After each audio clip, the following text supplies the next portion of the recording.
There are many instances when only a minor amount of cash is needed. In these cases, companies often establish what is known as a petty cash fund. A petty cash fund is an amount of cash kept on hand to pay for minor expenditures, such as purchasing office supplies, mailing small packages, or even simply buying coffee for the team. The petty cash fund incorporates three activities in its operations, the first being to establish the fund. A petty cash fund is established by writing a check for the amount of the fund. The check is then cashed and placed under the care of a designated employee known as the custodian. A journal entry is then made to record the establishment of the fund. Let's place this into perspective.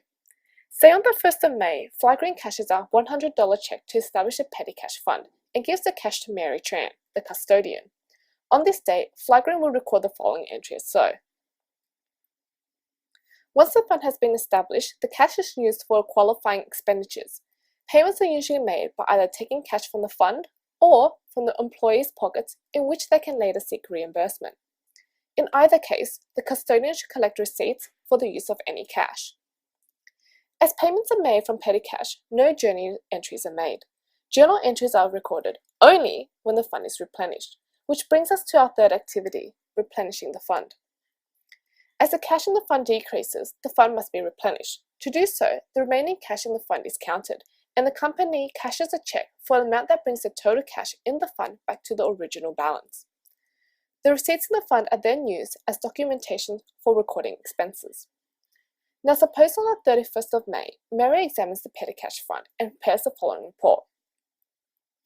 The report shows that the fund needs $90 to be fully replenished. It also shows that there are receipts totaling $90. As a result, Sky Green would cash a check for $90 to replenish the fund and record expenses as follows. When a petty cash fund is replenished, the amount of cash needed for replenishment should equal the amount of receipts. So what happens if this isn't the case? Well, the discrepancy in amount will be charged to a temporary account known as the cash over and short. Note that the cash over and short account can have either a debit or credit balance, depending on the situation. A debit balance will increase expenses, while a credit balance decreases expenses.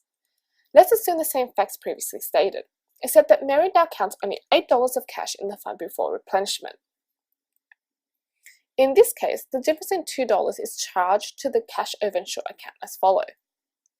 In this entry, the cash over and short account is debited, which indicates an increase in expense. Thank you for watching. Created using Powtoon.